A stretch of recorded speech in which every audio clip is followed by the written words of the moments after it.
તુલા રાશિ માટે 2026 એક એવું વર્ષ છે જેની રાહ તમે છેલ્લા એક દાયકાથી જોઈ રહ્યા હતા. જીવનમાં સૌથી મુશ્કેલ કામ શું છે?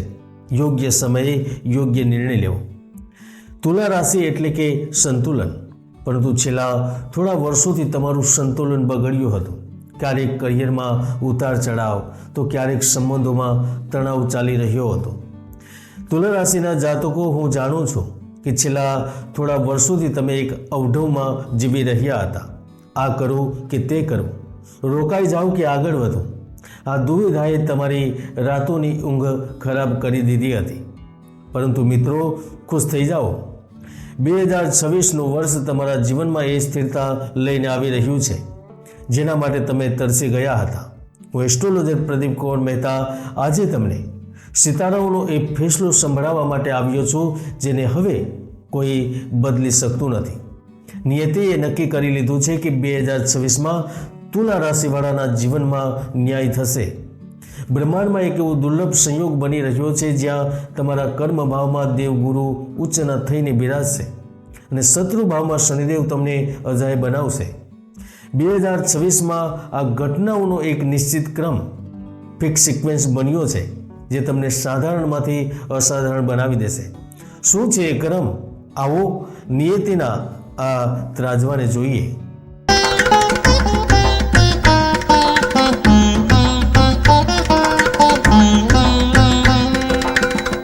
સૌથી પહેલાં સમજીએ કે 2026માં તમારી કુંડળીમાં કયો જાદુ થવાનો છે. મિત્રો, તમારી રાશિ માટે સૌથી મોટા સમાચાર છે હંસ મહાપુરુષ રાજયોગ. જૂન 2026માં દેવગુરુ બૃહસ્પતિ તમારા 10મા ભાવમાં પ્રવેશ કરશે. 10મો ભાવ છે કરિયર, સત્તા, પિતા અને માન સન્માનનો. જ્યારે સૌથી શુભ ગ્રહ કરિયરના ઘરમાં પોતાની ઉચ્ચ રાશિમાં બિરાજે છે ત્યારે વ્યક્તિત્વનું કરિયર રોકેટની જેમ ઉપર જાય છે. પછી ભલે તમે નોકરીમાં હો કે વેપારમાં હો, 2026માં તમે જે ખુરશી પર બેસશો તે સોનાની બની જશે. બીજી મોટી ઘટના, શનિદેવનું 6થા ભાવમાં હોવું. 6થો ભાવ છે શત્રુ, રોગ અને કર્જનો. જ્યોતિષનો નિયમ છે 6થા ઘરમાં શનિ શત્રુઓનો કાળ હોય છે અને એનો અર્થ એ છે કે 2026માં જે પણ તમારી સાથે ટકરાશે તે ચકનાચૂર થઈ જશે. કોર્ટ કેસ હોય કે ઓફિસનું પોલિટિક્સ, જીત 100% તમારી જ થશે. હવે તમારી ડાયરીમાં નોટ કરો 2026નો એક ઘટનાક્રમ જે વિધાતાએ તમારા માટે લખ્યો છે. વર્ષની શરૂઆત ખૂબ જ શુભ થશે. મે મહિના સુધી ગુરુ તમારા 9મા ભાવ મિથુન રાશિમાં રહેશે. 9મો ભાવ ભાગ્યનો છે. તો જાન્યુઆરીથી મે મહિનાની વચ્ચે તમે કોઈક લાંબી ધાર્મિક યાત્રા કે વિદેશ યાત્રા પર જશો. તુલા રાશિના જે વિદ્યાર્થીઓ છે અને વિદેશમાં ભણવા માંગે છે તેમનું કામ આ સમય જ બનશે. તમારા પિતા કે કોઈ ગુરુના આશીર્વાદ તમારા માટે સંજીવનીનું કામ કરશે. શેર બજાર, જમીન અને સિલ્વરનું રોકાણ, અમુક એવા પસંદગીના ક્ષેત્રો હશે જ્યાં તમને વૃદ્ધિ મળશે. એક કામ છોડશો તો બીજું કામ તૈયાર હશે. એકનો સાથ છૂટશે તો બીજો તૈયાર હશે. રાજનીતિ, સમાજ સેવા, ધર્મ અને પુણ્ય કમાવાળા અવસર તમારા જીવનને બદલીને રાખી દેશે. એટલે કે આ સમયગાળામાં ભાગ્ય તમારું પડછાયું બનીને સાથે ચાલશે. પ્રેમ પ્રકરણના મામલા પણ તમને ઉત્સાહિત કરશે. ચોરી છુપે મિલનની ઘટનાઓ તમારી દિનચર્યામાં 4 ચાંદ લગાવશે. મિત્રો, આ એ સમય છે જ્યારે ઇતિહાસ લખાશે.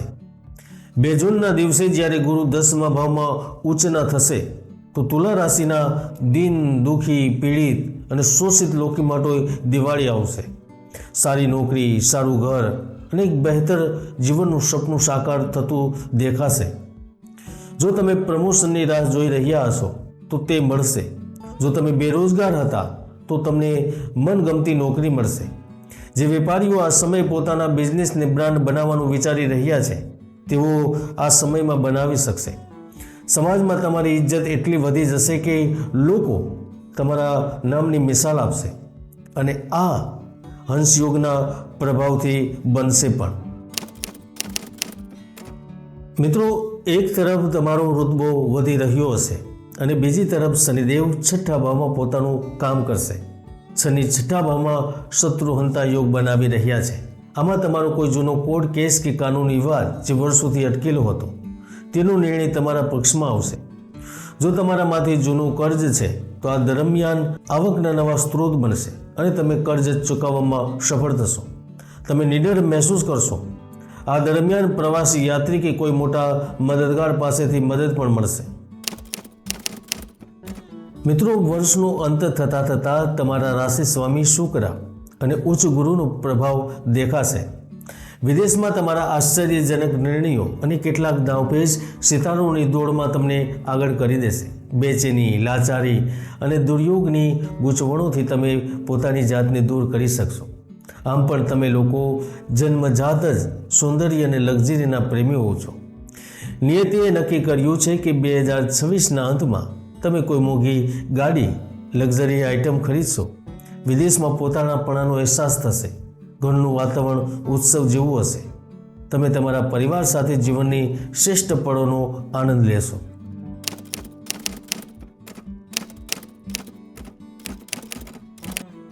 મિત્રો, કામયાબી જ્યારે મોટી હોય છે તો તે કિંમત માંગે છે. 2026માં તુલા રાશિવાળા માટે એક છુપાયેલો ખતરો છે, બરખોલી થઈ જવું. કારણ કે ગુરુ 10મા ઘરમાં ઉચ્ચના છે અને શનિ છઠ્ઠા ઘરમાં છે. તો તમે કામમાં એટલા ડૂબી જશો કે પોતાના પરિવાર અને પોતાના સ્વાસ્થ્યને ભૂલી જશો. ઉચ્ચ ગુરુ વજન વધારે છે અને છઠ્ઠા ઘરનું શનિ પાચન બગાડે છે. તેથી તમારે ડાયટ પર ધ્યાન રાખવું પડશે. મિત્રો, કામના ચક્કરમાં જીવનસાથીને નજરઅંદાજ ન કરો, નહીંતર કરિયર તો બની જશે પણ ઘરમાં સન્નાટો થઈ શકે છે.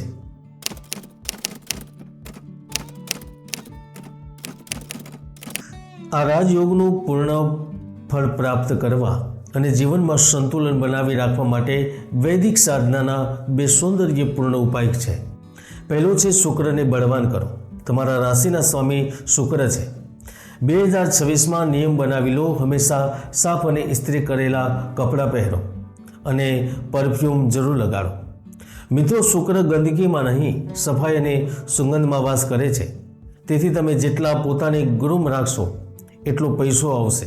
અને બીજો ઉપાય છે કુંડલી વિશ્લેષણ કરાવીને કુંડલીમાં બનેલા દુર્યોગોને દૂર કરો, કારણ કે આ શુભ યોગોને એક્ટિવેટ રાખશે. તુલા રાશિવાળા માટે 2026 ઇન્સાફનું વર્ષ છે. જે હક તમને પાછલા વર્ષોથી નથી મળ્યો તે આ વર્ષે વ્યાજ સહિત પાછું મળશે. નિયતે ત્રાજવાળનું પલ્લું તમારા પક્ષમાં નમાવી દીધું છે. હવે બસ તમારે યોગ્ય નિર્ણય લેવાનો છે અને આગળ વધવાનું છે. શું તમે તમારા સોનેરી ભવિષ્ય માટે તૈયાર છો? કોમેન્ટ બોક્સમાં લખો જય માં લક્ષ્મી, કારણ કે શુક્રની અધિષ્ઠાત્રી દેવી લક્ષ્મીજી છે. વિડીયોને લાઈક કરો અને તમારા તુલા રાશિવાળા મિત્રોનો સાથે શેર કરો. શુભમ ભવતુ. જય ગુરુદત્ત, જય ગિરનારી.